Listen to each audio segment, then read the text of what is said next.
2 rival crime families, 1 forced wedding, and a groom hiding a secret dangerous enough to burn them both to the ground. He was sent to destroy the most feared man in Boston. Instead, he fell for him, hard enough to lose sight of which side he was ever meant to be on. On the night their vows were exchanged, federal agents surrounded the building, weapons raised, ready to end everything in one blow. But when the shooting started, it wasn't the mob boss who took the bullet meant for him. Why would a man trained to bring down an empire choose to die protecting the very man he came to destroy? Stay till the end to find out what happened next. Pull up a seat because this is the story of Sebastian Hart, the undercover agent who got sent to destroy Boston's most dangerous mob boss and somehow ended up marrying him instead. If you've ever had to be suspiciously nice to someone you were technically supposed to despise, go ahead and confess it in the comments. The smell hit me first: engine grease, brine off the harbor, and the particular metallic tang of a shipping container that had been sealed too long. My wrists were zip-tied behind me, my knees pressed into corrugated steel, and 4 men in North End tracksuits were looking at me like I was a winning scratch ticket somebody else had already cashed. Memory arrived a half-second later, sharp as a blade slipped between ribs. 12 hours ago, in the life that actually belonged to me, I had been Special Agent Sebastian Hart of the FBI's Organized Crime Task Force, 8 years in, top of my class at Quantico. The kind of agent who got requested by name for the assignments nobody wanted to sign their initials to.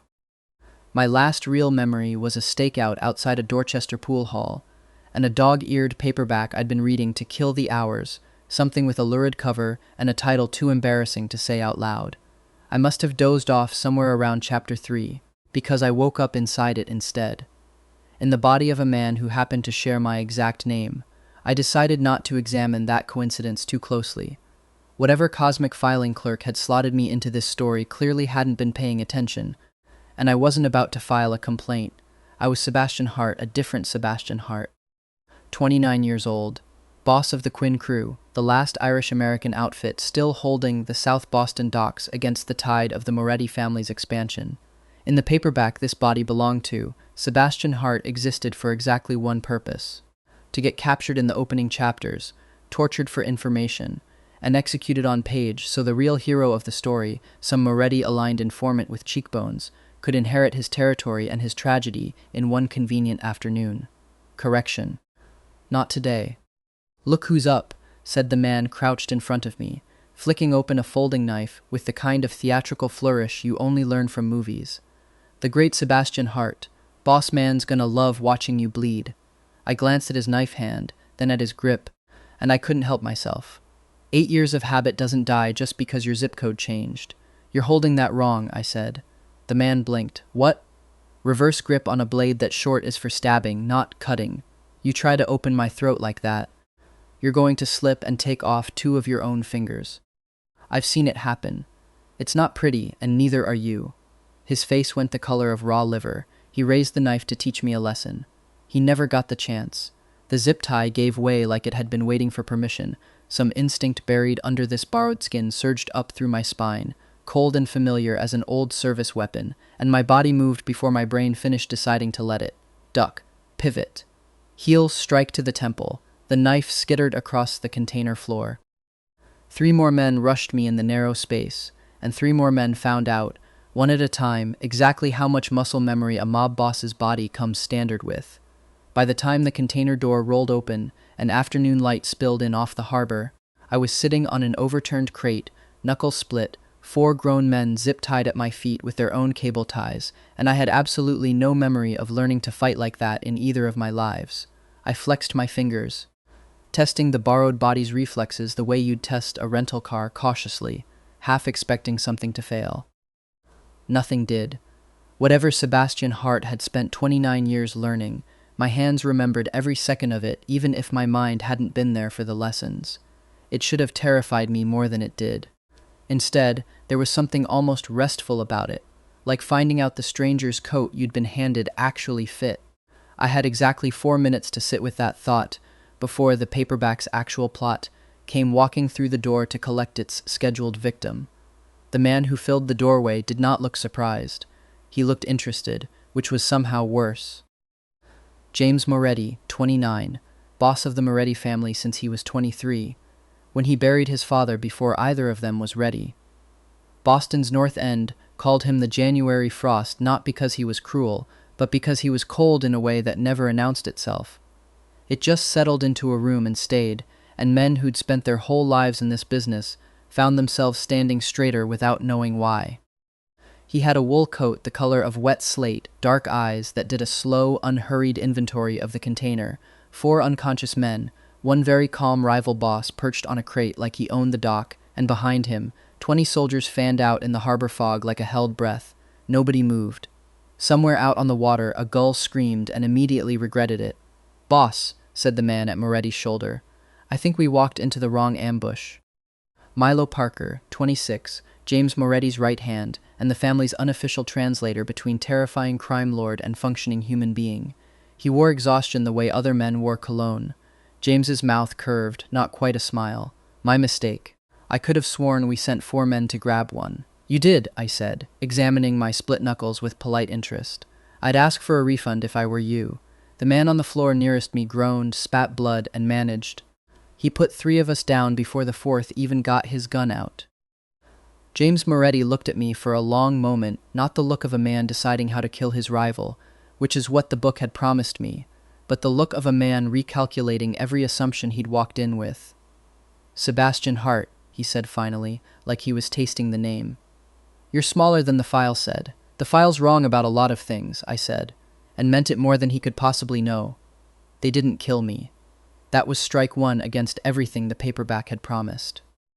Instead, James Moretti had his men zip-tie my wrists again properly this time, in front of my body instead of behind, and walked me out onto the dock himself, one hand loose around my upper arm like an afterthought instead of a threat.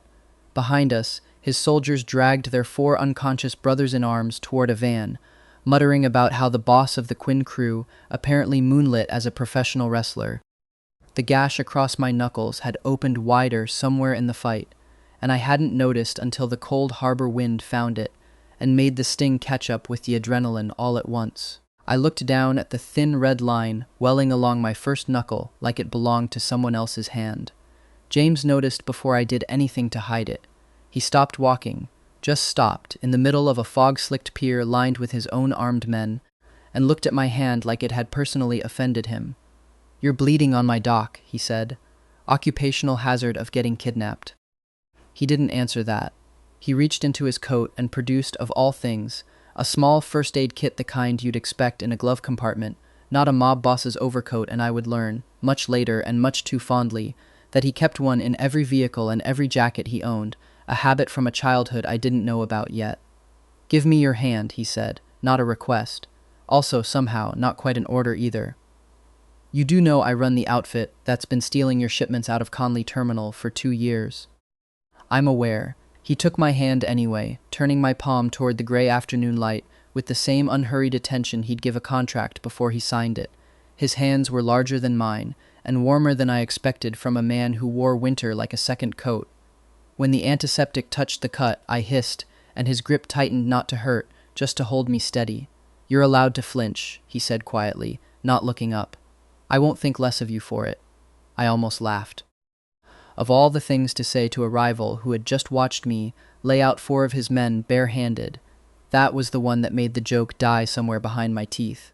He wound gauze around my knuckles with more patience than a man in his line of work had any business having, tied it off, and I noticed, and hated, that I noticed held on a half-second longer than the bandage required before he let go. "Why aren't you killing me?" I asked. "Because 8 years of interrogation training doesn't just evaporate, and neither does plain curiosity." James studied my face like he was reading something written in a language he'd only half learned. My reflection in his eyes told me nothing useful, just a face too finely made for the business it was in, features that belonged on a magazine spread instead of a rap sheet, a softness around the eyes that had apparently survived 29 years of running a criminal empire completely intact. I'd caught men underestimating that face in my own mirror plenty of times since waking up in it. I hadn't expected to watch someone do the opposite, to look at that same softness and see something worth keeping. "Because," James said finally, releasing my hand like it cost him something, I've spent 2 years hearing that Sebastian Hart is a ghost nobody's ever gotten close enough to photograph. Now I've got him bleeding on my dock, and it turns out he's got a face like that under all the paperwork. Somewhere behind him, Milo Parker made a small, strangled sound and studied the fog very intently.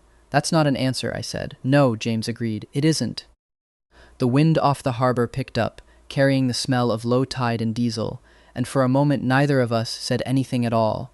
One of his soldiers loaded the last of my former captors into the van behind us, and I watched James track the movement without turning his head, some part of him always cataloging the room, even while the rest of him stood very still, studying me like I was a puzzle he hadn't decided yet whether he wanted solved or simply kept. You could have let your men finish what they started in that container, I said. Would have been cleaner. Fewer questions from your own people about why the North End's most dangerous boss is standing on a dock making small talk with his rival. Cleaner isn't always better, James said. I've spent 2 years cleaning up messes other men left behind because they mistook cruelty for efficiency. I'm not in a hurry to make that mistake with you. He turned and walked back toward the van, and because apparently my hands didn't consult my brain anymore in this life either. I followed him 3 steps before I caught myself and stopped. James glanced back over his shoulder, something unreadable moving behind that January frost, calm. Get in the car, Mr. Hart, he said. We have a great deal to discuss, and I'd rather not do it standing in the rain. Get in the car turned into a 40-minute drive up the coast to a stone and glass estate in Nahant, all ocean-cold Atlantic wind and old money hedges, and I realized somewhere around the second security gate that I wasn't being taken to a Moretti holding cell. I was being taken home. Except it wasn't mine. You want to explain, I said, once we were seated in a study that had probably cost more than the entire Quinn crew's annual take, why the boss of the Moretti family is pouring me a scotch instead of interrogating me. Because I have a better use for you than information, James said, sliding the glass across a desk that smelled faintly of cedar and gun oil. Marry me. I choked on air that hadn't even reached the glass yet. I'm sorry, what? The Hart-Moretti conflict has cost both our families 11 men this year alone, he said, calm as a man discussing quarterly earnings. A union between our organizations ends the bloodshed and consolidates the docks under one house. It's the most logical solution available, and his eyes did that slow inventory again. The one that made my skin feel like it belonged to somebody worth looking at, not an unpleasant option. You're proposing marriage to your rival boss as a merger. I'm proposing it because I want to, James said, and something in his voice dropped a register, low and certain enough that it landed somewhere under my ribs before I could stop it. The merger is just the version my capos will accept without asking questions.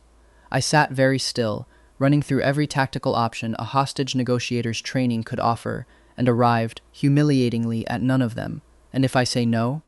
Then I keep you here until you say yes, he said, without malice, like he was describing the weather. I'd rather you choose it. I'm patient. I'm just not patient enough to let you walk back out that door and get yourself killed by whoever's already circling my territory, hoping the Quinn crew implodes without you. You've clearly given this a lot of thought for a man who ambushed me this morning. I've given you a lot of thought since long before the Mainsmorn, James said, and something about the plainness of it landed harder than any of his earlier threats had. Your name's been in half my intelligence reports for 2 years. I know how you run your docks. I know you've never once let a man under you take a fall you could take yourself. I know you turned down a merger with the Cusimano family last spring because you didn't trust what they'd do with the peers once they had them. He set his glass down, untouched. I didn't propose this on a whim. I proposed it because I've been curious about you a great deal longer than you've been curious about me. I sat there with that admission settling somewhere uncomfortable in my chest and reminded myself, hard, that curiosity from a man like James Moretti was still a weapon, whatever else it might also turn out to be. That last part landed harder than I wanted it to, because he wasn't wrong, and because some small traitorous part of the FBI agent still rattling around behind my borrowed ribs recognized an opportunity when it heard one. Get inside the Moretti operation. Gather what you need. Bring the whole family down from within. 8 years of training didn't just disappear because I'd woken up in someone else's blood-soaked fairy tale. If James Moretti wanted to marry his way into controlling half of Boston's underworld, I could marry my way into ending it. Fine, I said. I'll marry you. James blinked, the first genuinely surprised expression I'd seen cross that carved marble face all day. Just like that? Just like that, I said, and smiled the smile I used to give suspects right before I read them their rights. But you're going to regret asking. I had no idea yet how right I was, and for all the wrong reasons. The wedding was set for 6 weeks out, the earliest date James's people could arrange without drawing suspicion, which left me exactly 6 weeks to either escape a forced engagement or accept it, and I hadn't yet decided which sounded more like defeat. The Nahant estate, I quickly learned, was less a house than its own small nation-state. 3 wings, a private dock, a staff trained to move through hallways like they'd been paid handsomely to see nothing at all. It should have been easy to make myself unbearable in a place like that. It was not. Sabotage attempt 1. Demand outrageous accommodations. I informed James over breakfast that I required a full boxing ring installed in the East Wing by Friday, plus a personal chef trained specifically in South Boston pub fare, because if I was going to be held hostage in a mansion, I was at least going to eat a proper Reuben by Friday. There was a regulation boxing ring in the East Wing and a chef flown in from a Michelin kitchen who wept with genuine artistic frustration, trying to nail down the correct ratio of corned beef to sauerkraut. Sabotage attempt 2. Financial recklessness. I took James's card into downtown Boston and bought the single most expensive vintage motorcycle Newberry Street had ever seen, expecting to be labeled an ungovernable liability. That night, James looked at the receipt without blinking. Only one? I was under the impression Irish tempers ran more expensive than that. The next morning, a second black card with no listed limit appeared on my nightstand, alongside a note in James's severe handwriting. Buy the matching one for the garage. I'd like to watch you ride it. Sabotage attempt 3. Deliberately butcher the family business.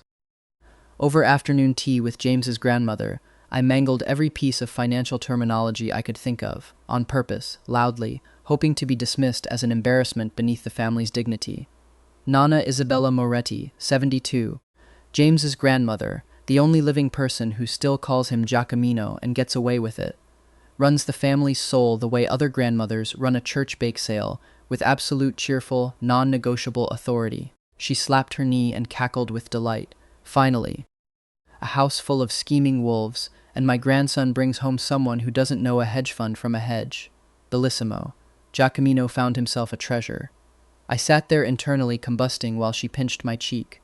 Sabotage attempt 4. Public humiliation. I invited 24 of James's most old-guard capos to a welcome dinner and spent the entire evening loudly narrating South Boston bar stories involving property damage, unpaid tabs, and one memorable incident with a stolen forklift, watching for the moment their patience finally snapped. It never came. Halfway through the second bottle of wine, 3 separate capos were leaning across the table, trying to one-up my forklift story with tales of their own youthful disasters. And by dessert, the whole table had adopted me like a mascot. James sat at the head of it, arms crossed, watching the wreckage of his own sabotage-proofing with something that looked suspiciously like pride. You were supposed to be scandalized, I told him afterward, exasperated. I was, he said, by how much they liked you. That night I cornered James outside his study, genuinely rattled. Maybe we should call this off. He didn't even glance up from a stack of shipping ledgers. 3 seconds passed. Reason? I don't think I deserve you, I lied, hoping guilt would do what humiliation hadn't. He turned a page. Good to know. Try harder tomorrow, then. I stood there with my mouth open, thoroughly defeated by a man who apparently found me more endearing the worse I behaved, and none of it, was supposed to be happening this way.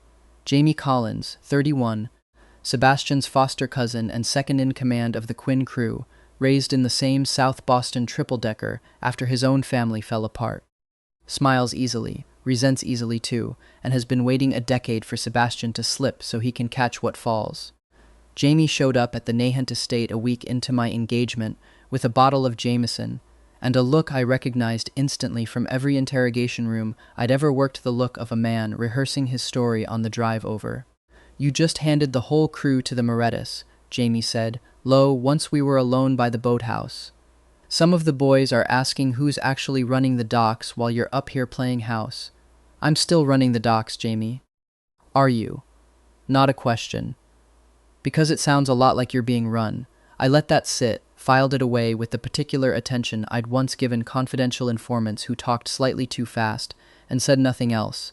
Jamie left an hour later, and I noticed, watching his car pull down the long gravel drive, that he took the coastal road instead of the highway the long way, past the part of the property line closest to the Moretti family's private security cameras.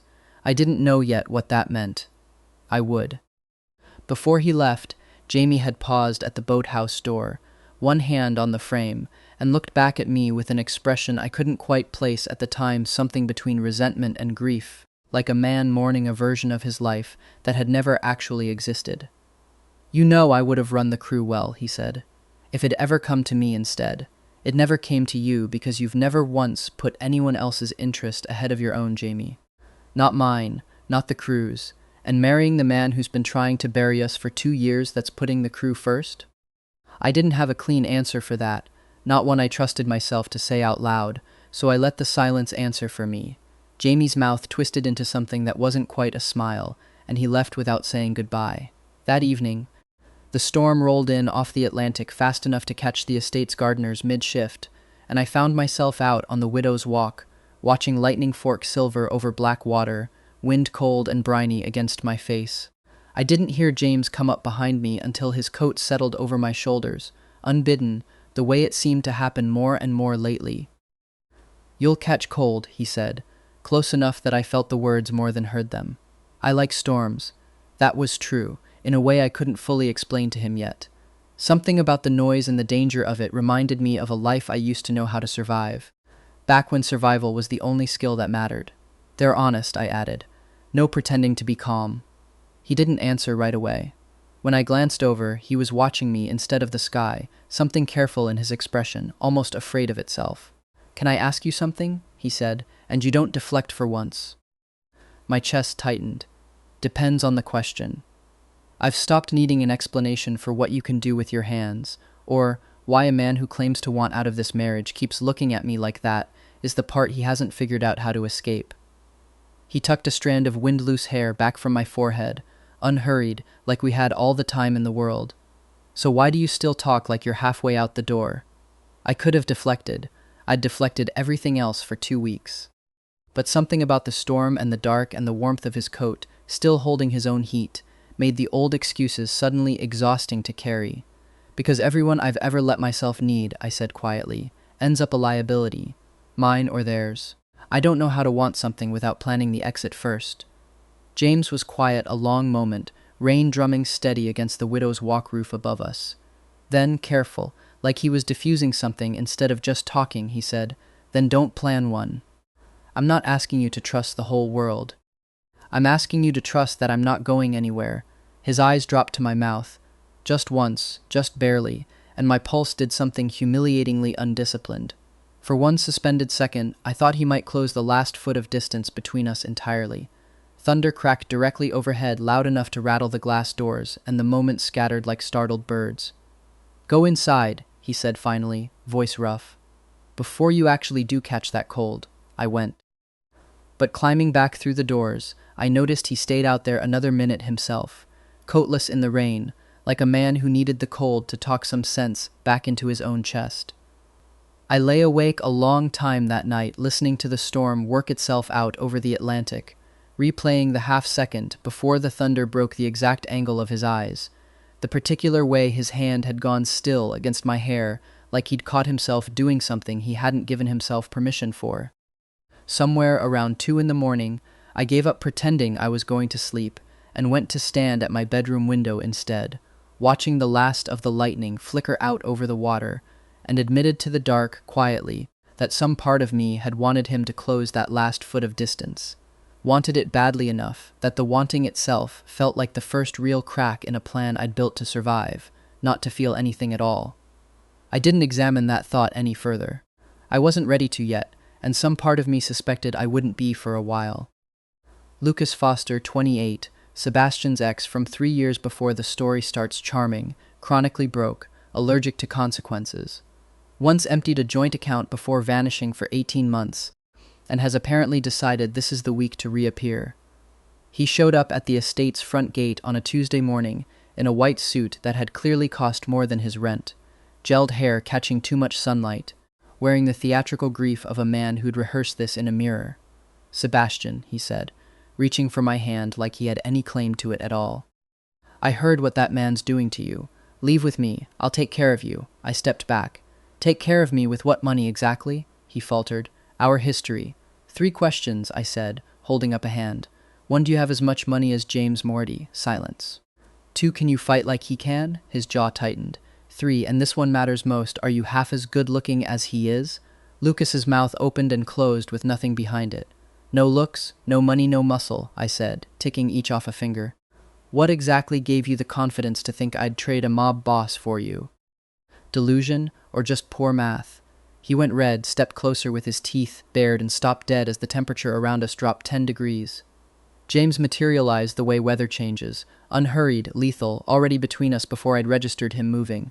He didn't bother looking at Lucas twice. His eyes went straight to me, voice edged in frost. "Car, now." I climbed in fast, purely to avoid becoming collateral damage. "We're not together, him and me. Nothing happened." James stared straight ahead the entire ride, jaw tight, and said absolutely nothing, which somehow felt louder than anything he could have shouted. My phone buzzed. A text from Milo, sent from the front seat where he thought James couldn't see. "He's jealous. Do something." I stared at the screen. 8 years of tactical training had covered hostage negotiation, controlled demolitions, and 11 ways to disarm a man twice my size. Nobody had ever taught me how to soothe an offended mob boss. I cleared my throat. "You're better looking than Lucas." James's brow twitched, very slightly. "Richer too," I added. His jaw eased a fraction. "Murder, apparently, rescheduled for later." Feeling bold, I went for the kill shot. "And you'd definitely win a fight against him. Also, you'll probably outlive him by decades." There was a beat of silence. Milo made a strangled sound up front. James turned his head slowly. "That's the best you've got? Outliving him?" "It's a compliment where I'm from," I said, mildly panicked. He studied my face for a long second, and then he laughed. Not the half-smirk I'd gotten used to, but a real laugh, eyes crinkling, 10 years of ice cracking off him at once. It was, unfortunately, the single most attractive thing I'd witnessed since waking up in this life. He reached over and flicked my forehead, gentle. "Still want out of this marriage?" I clutched my forehead, dazed. "Let me get back to you on that."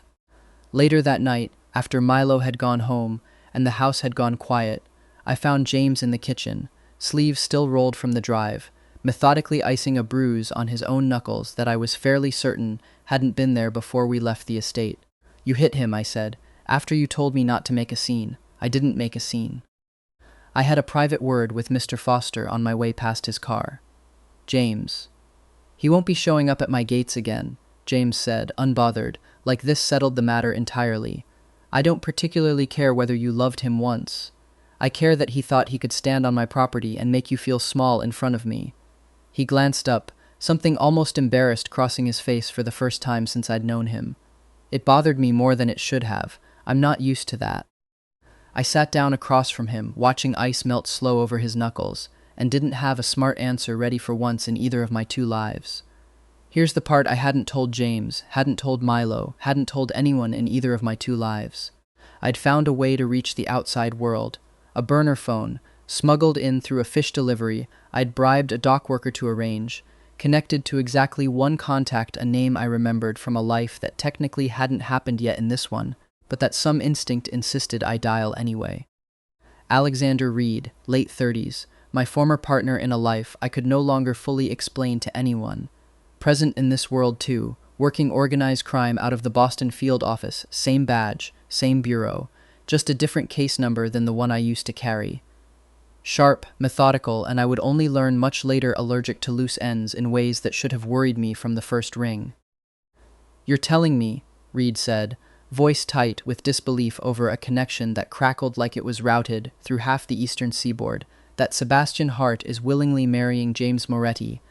I'm telling you I'm 3 weeks from having enough on their shipping operation to shut down both families for a decade," I said. "I need a raid window. Give me the Conley Terminal warehouse, next Thursday, 2 a.m. I'll make sure the product's staged and unguarded." I did it. God help me, I actually did it. Fed Reed coordinates, timing, a shipment schedule I'd memorized from ledgers. James left open on his desk like he trusted me, which, I told myself over and over, was exactly the point. That was the job. That had always been the job. Thursday night, the warehouse lit up with federal vehicles like the 4th of July 6 months early. James wasn't there. I found out an hour later, pacing the widow's walk with my stomach in knots, that he'd moved the shipment on a hunch 2 days earlier, some instinct about a supervisor's oddly timed vacation. A gut feeling he hadn't bothered explaining to anyone, not even me. 6 agents went home empty-handed. Reed called the burner once, furious, and I let it ring out. James found me on the widow's walk an hour after that, rain-damp and unreadable.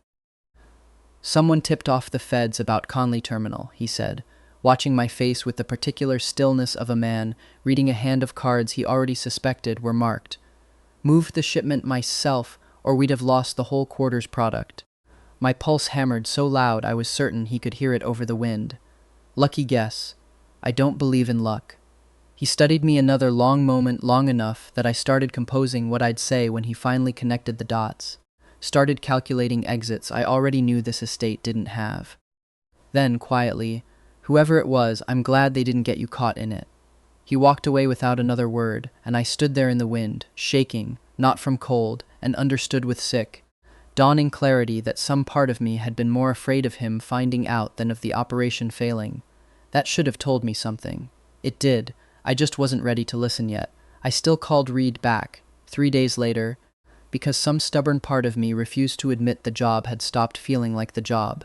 He was furious, cold in a way that reminded me uncomfortably of James at his worst. "You had one window, Hart. You're telling me a mob boss's hunch beat federal surveillance." "He's not stupid, Reed. I told you that from the start. I don't care how smart he is. I care that I've got a supervisor asking why my best undercover asset just cost the Bureau a warehouse raid and half a year of build-up." A pause, and when he spoke again his voice had gone quieter, more dangerous for it. "Get me something real next time, Sebastian, or I start wondering whose side you're actually working." I hung up without answering and stood in the boathouse doorway a long time afterward, watching the tide come in, trying to remember exactly when the answer to his question had stopped being obvious to me. After Lucas Foster and the near miss at Conley Terminal both, James seemed to grasp a simple truth. If he kept wrapping his affection in cold silence, I'd eventually start treating him like a warden instead of a man actually trying to court me. A mob boss, it turned out, understood hostile takeovers far better than romance. He called Milo in for what I can only describe as a strategy session. Day 1, compliments. At dinner, James looked at me, arranged his face into an expression that resembled a smile the way a wolf resembles a golden retriever, and said, "You didn't break anyone's nose today. You even finished your dinner. Good behavior." I nearly choked on my potatoes.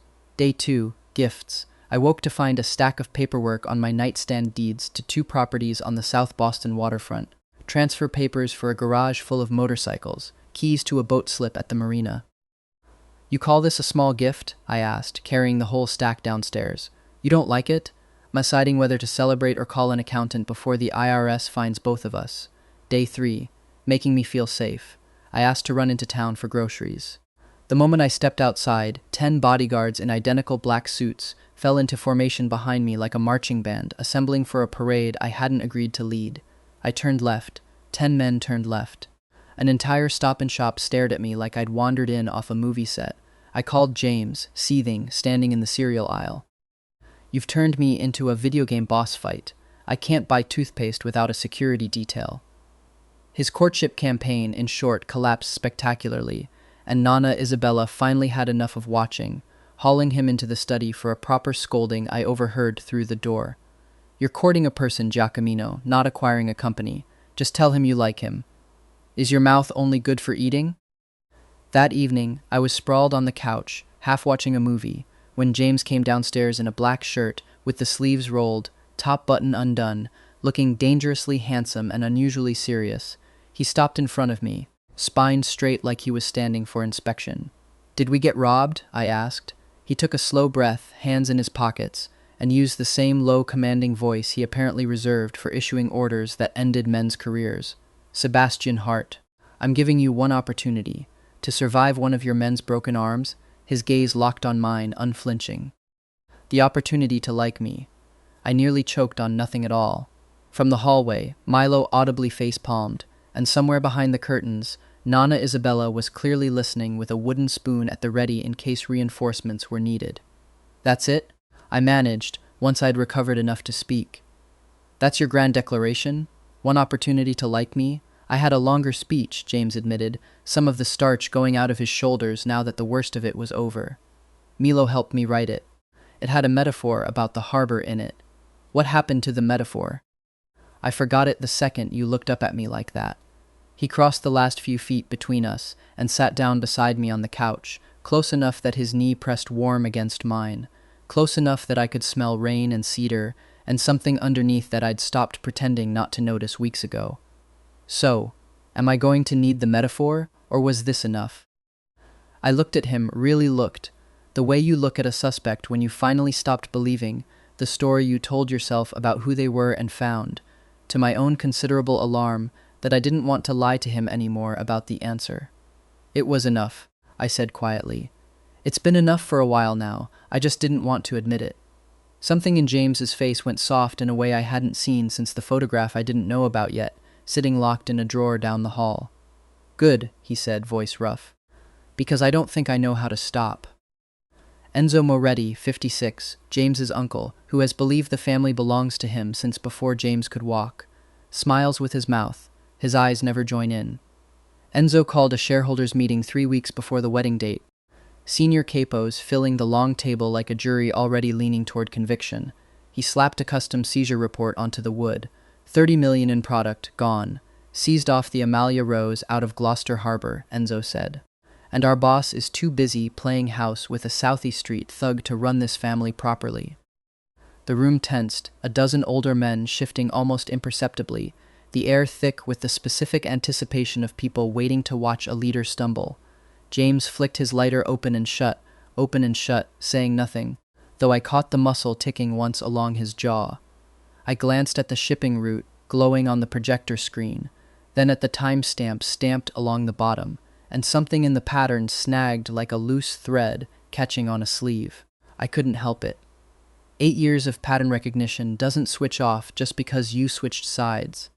"That wasn't bad luck," I said, standing, tracing the route with a laser pointer under a dozen startled stares. "The ship detoured around Cape Ann here, 3 hours off schedule, no logged reason, and the dock supervisor took personal leave that exact day. Wife's due date, apparently." I clicked to the next slide. "There's a leak in this family.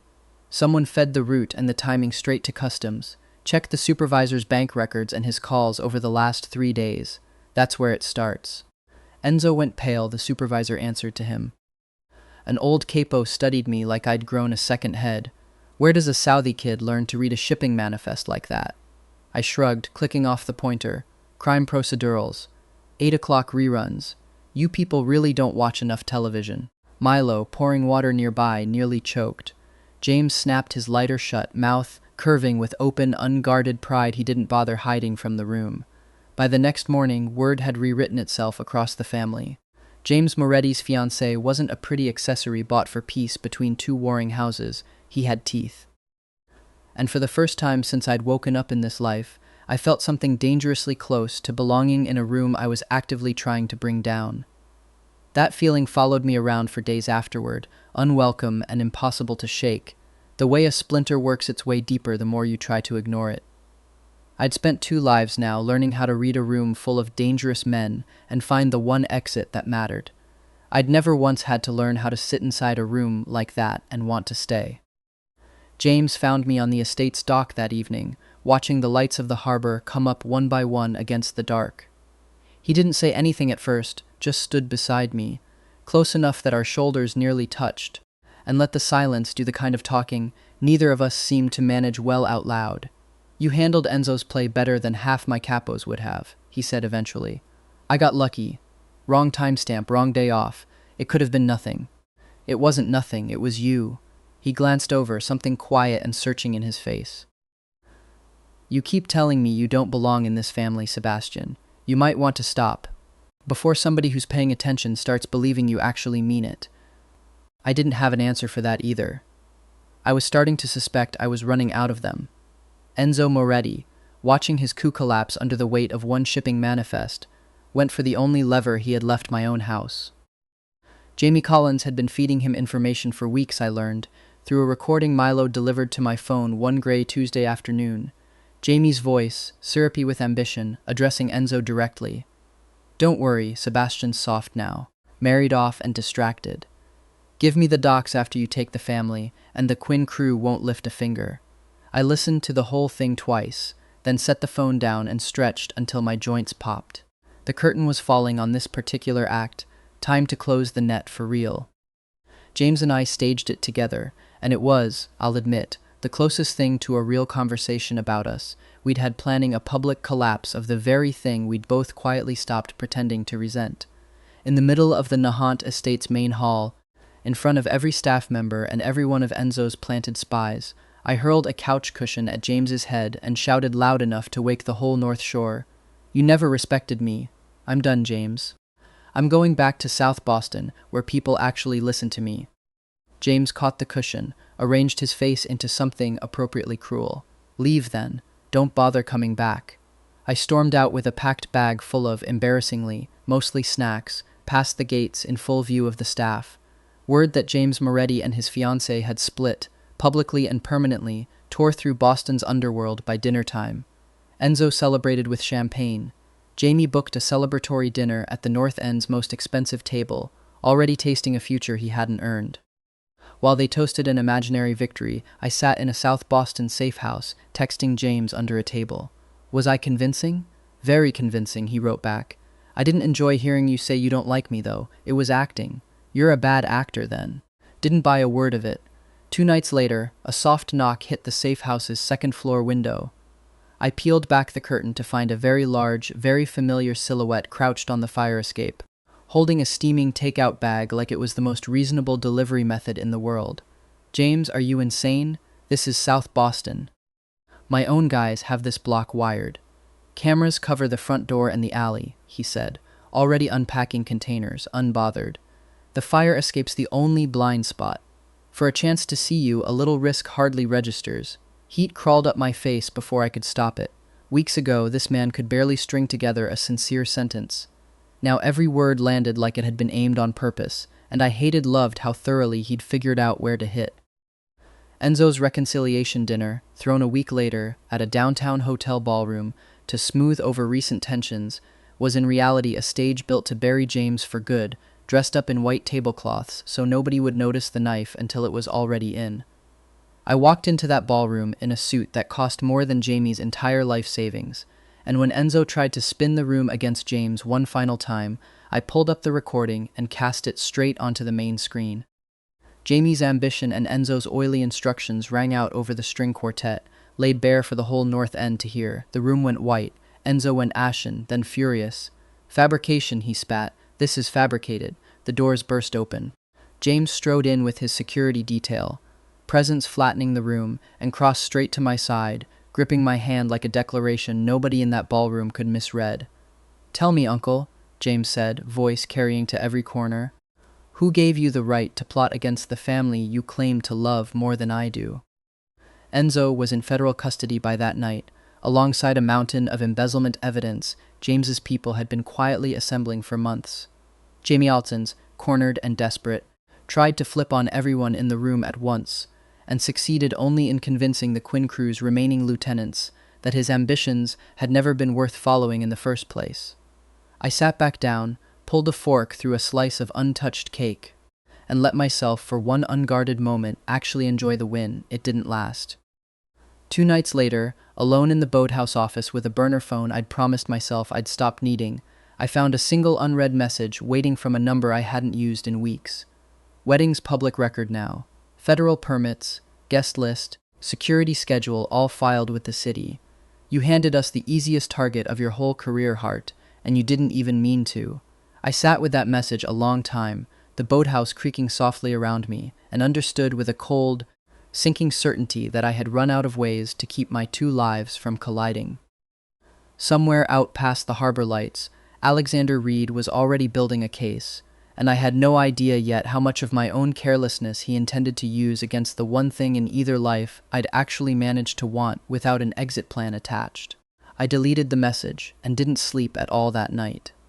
The wedding was set for the last Saturday in October at a Boston Harbor hotel with floor-to-ceiling windows looking out over water the color of gunmetal, and I told myself, right up until the morning of, that I still had time to walk away clean. I didn't walk away. I stood at the front of that ballroom in a suit James had picked out himself, watching him come down the aisle, looking like every mistake I'd ever wanted to make on purpose, and understood with a clarity that scared me more than any firefight ever had. I wasn't playing a part anymore. I hadn't been for weeks, which was, of course, exactly when Alexander Reed decided to collect on the debt I'd unknowingly signed months earlier. He'd used my burner phone contact, the one I'd stopped answering after Conley Terminal, to trace the Nahant estate, cross-reference wedding permits, and pull in a DEA task force to build a joint operation around the one night he knew both crime families would be gathered under a single roof, unarmed by tradition, celebrating instead of guarding. Alexander Reed, late 30s, my former partner from a life I could never fully explain, now working an angle far dirtier than the badge on his belt, suggested feeding both families' movements to a cartel contact in exchange for a cut nobody in his chain of command would ever see on paperwork. The first sign was the string quartet stopping mid-note. The second was the harbor-facing windows going dark with tactical shadows. The third was Reed's voice, amplified, cutting through 200 guests in tailored suits. Federal agents. Everyone on the ground now.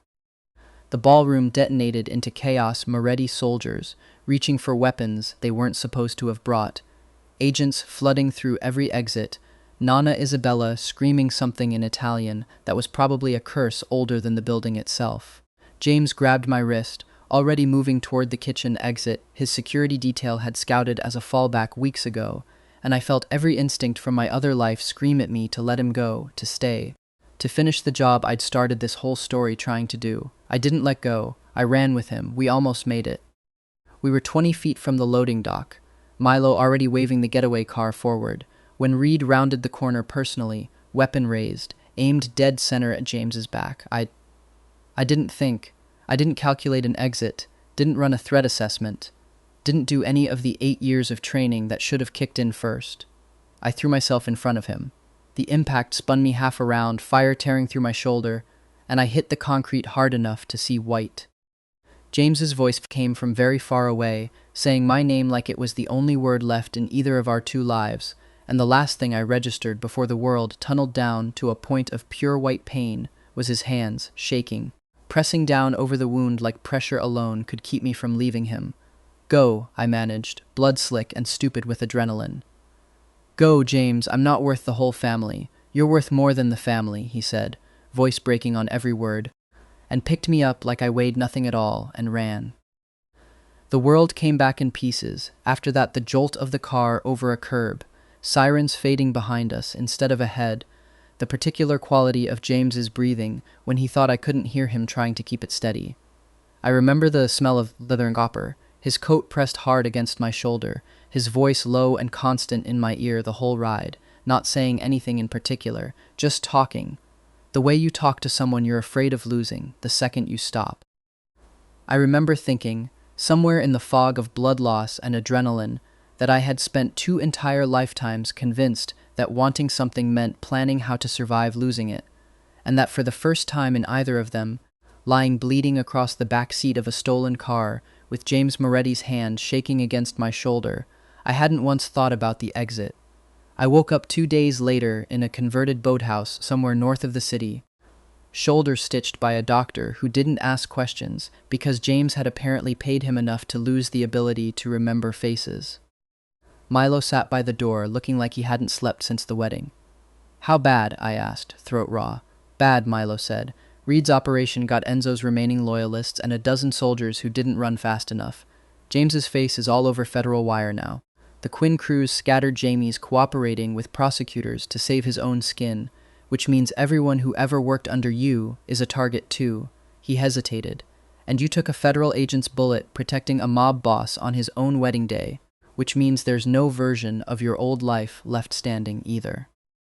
Whoever you really are under all this that life's gone, Sebastian. Both of them are, I asked, once the shock had dulled enough to let me think straight. And Jamie? Testified everything he knew in exchange for a reduced sentence. Named names, gave up roots, sold-out men who trusted him for a decade in about the same afternoon. Milo's mouth twisted, not quite pity. He's not coming after you. He's not coming after anyone.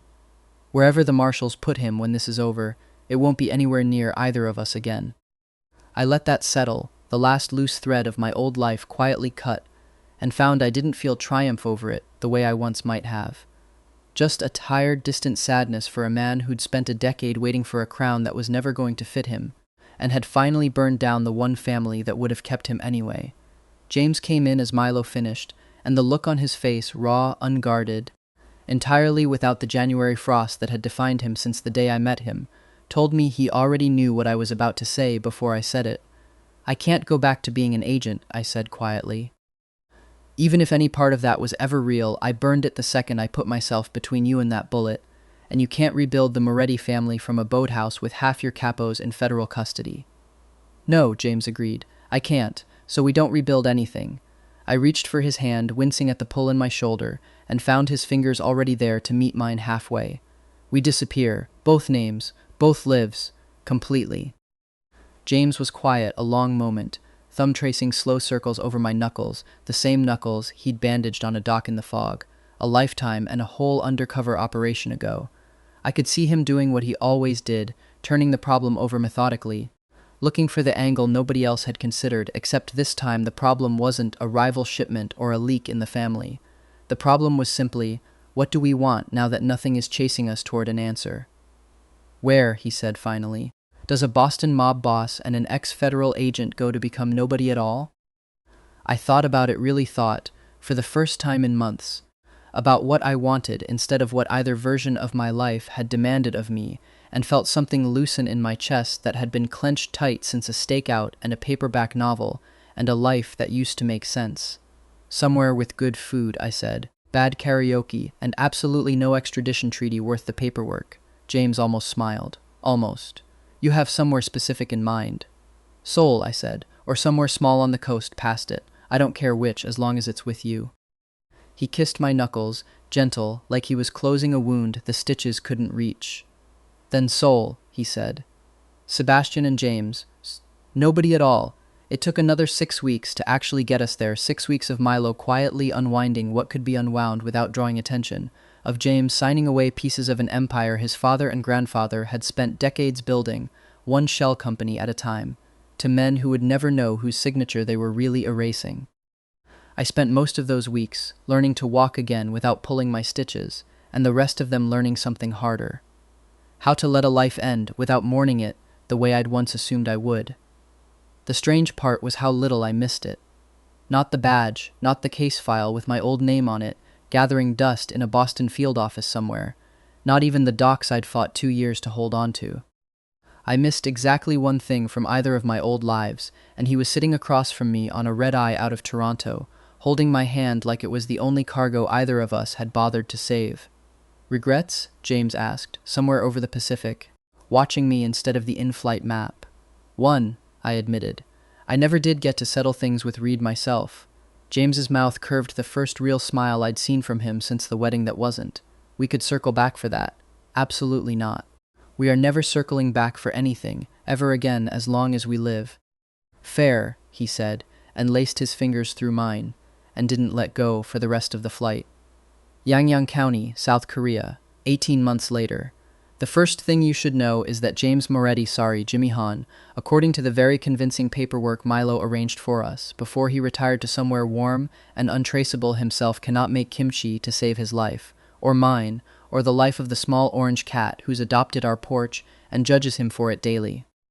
The recipe said medium heat, he informs me gravely, standing over a pan that has produced actual smoke for the 3rd morning this week, holding a spatula like it personally betrayed him. "James, that's a blowtorch setting. It cooked faster this way." It cooked black. He looks genuinely wounded, the way only a former Boston crime lord defending burnt cabbage can look wounded. So I eat it anyway, and quietly text our neighbor Mrs. Cho to bring extra banchan just in case, which 18 months in, has become our unspoken code for he's cooking again. We run a small dive shop on the coast now, my idea, since it turns out an ex-agent's obsessive attention to detail translates beautifully into checking regulators and reading tide charts, and James's terrifying competence at everything he touches translates, somewhat less predictably, into being extremely good at teaching tourists to snorkel without drowning them. The old capos would not recognize him. Half the time, I barely do, and it's the best surprise of my life every single time.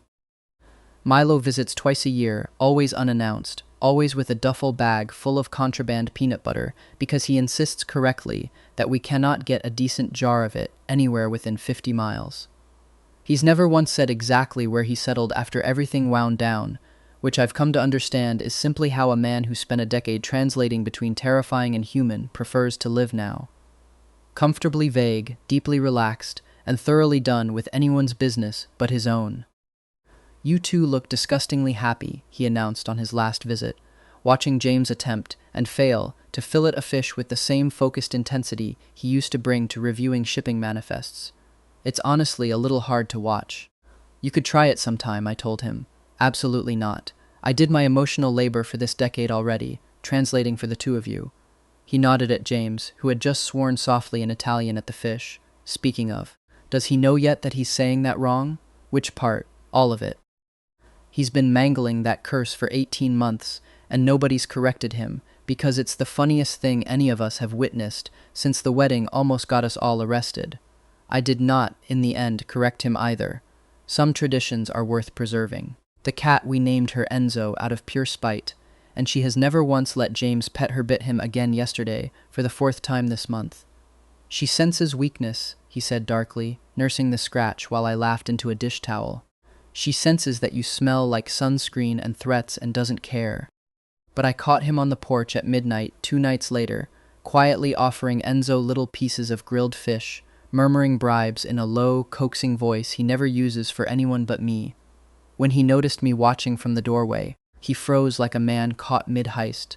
"Don't tell Mrs. Cho." "Absolutely telling Mrs. Cho." There's also the matter of James's unshakable habit of texting me from inside our own 2-bedroom house. I'll be reading on the porch, and my phone will buzz with a message from the next room over. "Come find me. Not urgent." Not urgent, not important, just a man once feared across 2 states, too stubborn to simply raise his voice and call my name, sending a text instead like a teenager passing notes in study hall. I've stopped answering them. I just walk toward wherever he is until I find him, and every single time he looks up like it's a surprise, like it's a gift, like the message itself was never the point at all, just the fact that I'd come. Some nights we don't do anything remarkable. Just the 2 of us on a porch too small for either of our old lives, the tide coming in slow against the rocks below, his fingers tracing absent patterns against my ankle, while I read a paperback with a considerably less lurid cover than the one that started all this. "What are you staring at?" he says without looking up, because he always knows. "Just thinking you're a lot easier to live with than a stakeout. You'd be surprised how close it still is some mornings." He glances over, that same crooked, unguarded smile from a car ride home a lifetime ago, and reaches out to tuck a strand of salt-damp hair behind my ear, unhurried, like we finally have all the time in the world. Which, as it happens, we do. He kisses my temple, unhurried, the way he does most things now that nobody's chasing either of us anymore. And for a moment I let myself think back, not often, not for long, just enough to remember, to a shipping container in the fog. A man with a lighter and a January cold stare, a knife held wrong in a stranger's hand. If someone had told that version of me, zip-tied and outnumbered on a South Boston dock, that he'd end up here, barefoot on a Korean beach with the same dangerous man's hand resting warm against his ribs, I'd have laughed and reached for an exit that didn't exist yet. I'm glad now that I never found it. Somewhere down the beach, Enzo the cat knocks something off the porch railing, with the deliberate malice only a cat can manage. Neither of us moves to check on it. There will be time for that too. There's time now for almost everything for 2 men who spent their old lives learning how to survive, finally learning, slowly and badly and completely on purpose, how to just be happy instead. If Sebastian and James earned a place in your heart tonight, tell us which moment got you the most in the comments below. We read every single one. A like and a subscribe means more than you know, and keep stories like this coming, so thank you for staying with us all the way to the end.